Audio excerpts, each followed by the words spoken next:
So when we're in a state of fight or flight, our body moves in different ways, right? One common fight or flight response in the body is the squeezing of the shoulders.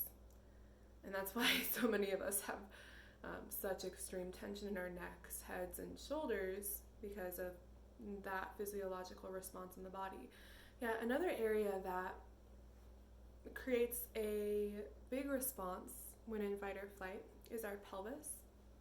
And what we'll talk about today in this video is, first of all, how our body, how our pelvis specifically responds in fight or flight, but how we can also initiate a fight or flight response, fight, flight, or freeze response really, by bringing our body into different positions, and how we can initiate a relaxation response by bringing our body into other positions.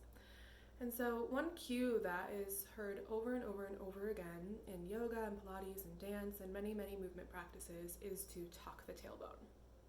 And you might even give that a try on yourself right now. If you're sitting or standing, just tuck your tailbone and notice what happens up the rest of the body when that occurs, in that tailbone tuck. It's likely that your low back flattens out, your shoulders move forward, your chest collapses, your head moves forward, just to begin.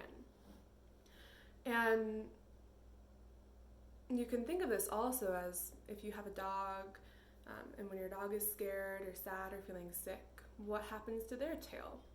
It tucks right under. And so this tucking motion is really associated with a state of stress. And sometimes by always tucking the tailbone, it can become stuck in that tucked position. And when our bones are stuck in that tucked position, it also shows and shares that our nervous system is stuck in some sort of state, some sort of reaction that is associated with fight, flight, or freeze. We don't untuck the tailbone by thinking our way through it and forcing our tail to lift back up. Rather, we untuck the tailbone by bringing our body awareness and a sense of safety to that region of the body, which is your pelvis, which is often an area associated with a lot of shame and potentially storing a high amount of trauma from many, many different sources. And so this tucking action is really, really common and will create low back pain, prolapse, a ton of other issues. And I've studied a lot of this work with Michelle Forsberg, who's a pelvic floor physical therapist, and Katie Silcox, who does bone restructuring practices.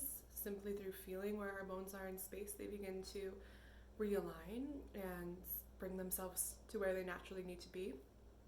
And so I'm happy to share more of those practices with you, and I actually have already. If you go back through the archives of videos, there are some body yantra practices and other meditations that help physiologically bring our bone structures and our structure in general back into a state of more parasympathetic balance.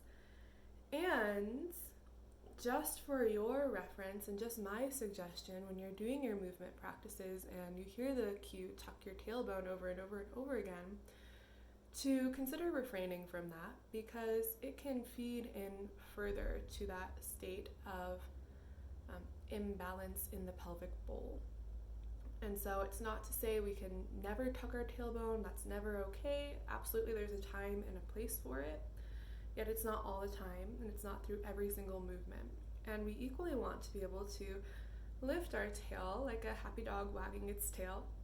And when we do that, it creates a lift in the pelvic floor and helps our entire body stack itself upright, which is really powerful and really cool. So that's my invitation for you. Give that a try. See and notice how it just feels in your body a couple times to do the tuck and the untuck. And I mean, for me, it feels super obvious when I tuck. There's just this collapse that happens. And I've seen that in many, many bodies, so I'm sure it's similar for you. Give it a try, and we'll be back soon. Namaste.